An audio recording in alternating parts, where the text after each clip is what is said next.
What's going on, everybody? Jolt here from the TokenMinorities, and NPL Season 3 is just around the corner. In fact, the Week 1 upload will be coming up here in just a couple days, so I figured I'd give you guys a little bit of some insight as to the team I drafted this year.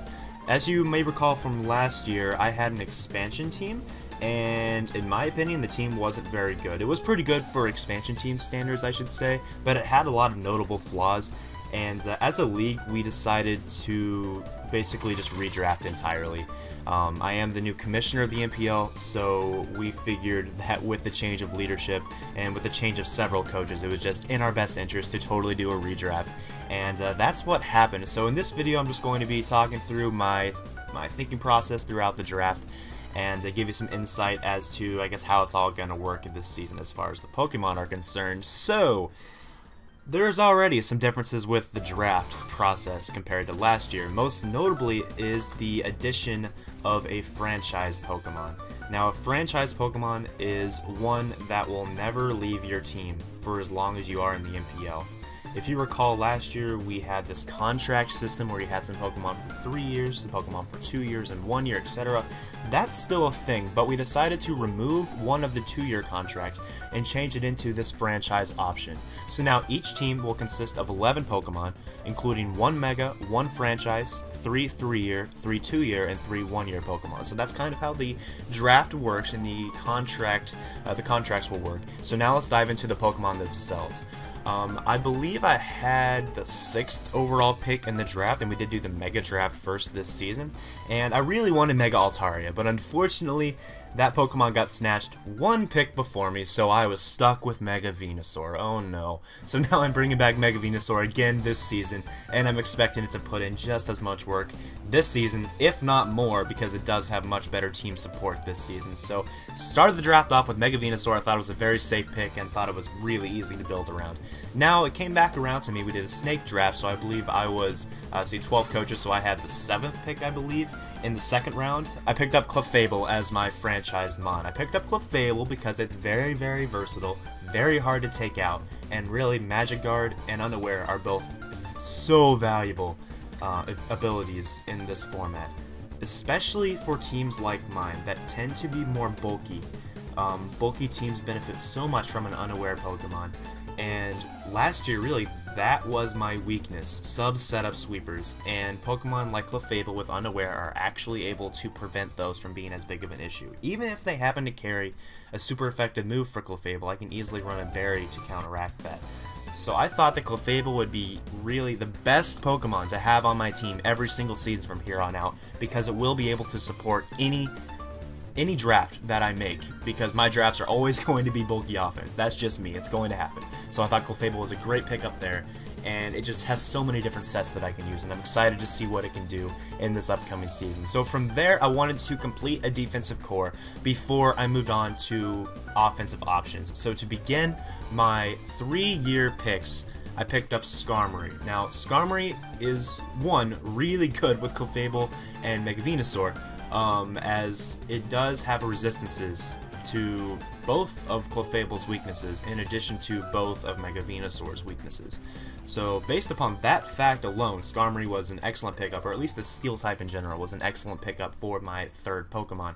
But in addition, it is a valuable defogger with access to both Spikes and Stealth Rock, both of which I believe can be very effective, especially in this format when you can tailor your team to out-pressure the opposing defogger or spinner and just win the hazard war immediately. So I thought Skarmory was a great pickup, and basically the idea behind the first 3 mons, build the defensive core, and then I turned to my offensive options, and I picked Greninja. Now, Greninja with Protean was unfortunately banned. No, fortunately it was banned this season, as Protean Greninja is ridiculous. But I thought Greninja still had a lot of potential, and I didn't want someone else to have it, or to snatch it before I could. So I decided to pick it up here in round 4. As my 2nd 3-year option. Now, Greninja still has incredible coverage moves. While it may not have stab on every single move that it gets, it's still really good, and I have a lot of confidence in it in this format. Not only for its offensive options, but also for its support options, and having access to both Spikes and Toxic Spikes. You can kind of see a trend that I'm developing with this team, and that's that I want to run bulky offense with hazard support, and I believe that Greninja definitely plays a role in that. a very solid role in that endeavor. So that's the idea with Greninja. It's a fast water type, access to U-turn. I can then develop a Volt Turn core later on, and of course hazard support and great offensive options. Now next up, I brought in Dragonite as a mon that is also very versatile. I had so much trouble with it last season against Razor in week 1. Granted, I wasn't very experienced in the league at that point, but it gave me trouble. I didn't want to face it in the future. Even though I have Clefable, it's still a massive threat. I didn't want to face it, so I decided to go ahead and draft it myself and make others face it instead. Now, Dragonite can run great Dragon Dance options, it can run Choice options, even Choice Specs if I want to whip that out at some point. It can also run Expert Belt options, Life Orb options, Leftovers options, like defensive support options. It has so many different possibilities that I couldn't resist picking it up here as my last 3-year pick. Now, there were some other mons that I was definitely considering at this point, but I felt Dragonite was the best option here, just due to its pure versatility and power. So that's what I've got so far for the first 5 picks. Now, moving on to my 2-year picks. Terrakion was still on the board, and I was quite honestly astonished at this fact. So I picked it up immediately, as Terrakion's really a huge threat to so many teams. It's really fast at 346 speed at level 100, Jolly of course, and quite frankly, it's just a great Pokemon. It even has a decent special attack stat, so I can run hidden powers on it to take out opposing physical walls, like a Gliscor perhaps, or maybe a Landorus T. Trev, here it comes. Yeah, Terrakion's going to be great in this season, I believe, and I'm kind of expecting big things out of it. So next up we have the Rotom Heat, which I quite honestly purely picked, well, for 2 reasons. One, I wanted to develop a Volt Turn core, and that's kind of obvious, I guess, but then more importantly, I wanted to have a switch into Victini, as I knew Trev and the Atlanta Braviaries were my week 1 matchup, and as it stood at this point, I was quite frankly 6-0'd by Victini, so I needed a counter, and Rotom Heat is that counter as far as I'm concerned, so I picked it up here pretty much just for that reason, but it does have a bunch of great support options for my team, including Will-O-Wisp and Dual Screens, and of course the Volt Switch for momentum. So next up, picked up Alakazam. Alakazam was on my team last season, and it did pretty well. It wasn't an MVP by any means, but just the fact that it can sit on a Focus Sash with Magic Guard and not have to fear hazards and can get me out of tough situations was enough for me to want to bring it in again to my team. So that was really the thought process there, to be honest. It was kind of my my safe haven, I should say, as it's going to prevent me from getting set up swept by stuff if for some reason Clefable goes down or I can't bring Clefable to a certain matchup. Alakazam is there to bail me out. So that's the idea with my 2-year mons. Now we moved on to the 1-year mons, which I thought I got 3 steals on. I am so surprised all 3 of these were still available. Kicking it off with Tornadus Eye. I had Tornadus T last season, and it put in so much work. Now, Tornadus Eye is quite honestly just as good, although a little slower and does not have Regenerator. And while that might hurt me in the long run, and probably will prevent me from bringing Tornadus to as many games as I brought Tornadus T last season, I still think that, for example, Choice Specs or Life Orb Hurricanes are a huge threat to any team because there aren't many things that resist flying attacks. Like, there's going to be electric types, sure, but most electric types are really frail, with the exception of the Rotoms, of course, and Zapdos. But electric types aren't going to want to switch in on a Tornadus when I can easily have another coverage move and just knock them out. And then steel types are going to be threatened by superpower.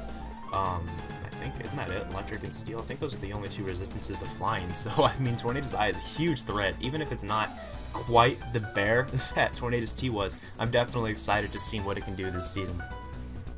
Then I brought in Reuniclus. Now, this was more of an effort to make sure, or to give me a better chance of winning my division, as my biggest division rival, Cheeseboy628, has Mega Medicham on his team, and I don't have switch-ins to Mega Medicham, so I decided to go ahead and fill that void here by picking up Reuniclus, which, when running a defensive set, is able to just eat up hits from Mega Medicham, no problem whatsoever, and quite frankly, threaten the rest of his team immediately at that point. So I thought Reuniclus was a great pickup for that reason, in addition to the fact that it's just a pain in the butt to take down for really any team. and I think I can get off maybe 1 or 2 Calm Mind sweeps this season with him, maybe even more. We'll just kind of see how it goes. I could even run a great Trick Room option, which if I tailor the EVs of the rest of my team and the structure of the rest of my team to that option, then I can create a pretty deadly offensive option there for a late game sweep. So that was the thought behind Reuniclus, and then finally I picked up a mon that I experienced firsthand how scary it was last season, and that was Porygon Z. Now, Porygon Z is so underrated. Like, that is the only word that I can use to describe this thing. It is an underrated beast, and I will show you what I mean week 1 against Trev, as if you look at Trev's team, he does not have anything for a Porygon Z. And most teams, as a matter of fact, don't have anything for Porygon Z. Only things like maybe Chansey and Blissey would have a chance of walling this, but hey, I can also run a physical set because Porygon Z's attack stat is pretty ridiculously powerful as well. So, Porygon Z is steal in the last round, to say the least, and I expect to put in a lot of work throughout this season. I don't want to bore you guys anymore with my team overview, but now you just have an idea of my thought process behind the draft, and I hope you enjoyed this video, and I hope you're looking forward to Season 3 as much as I am. And with that, I will see you tomorrow as you see my team building process for my Week 1 game with Trev. See ya.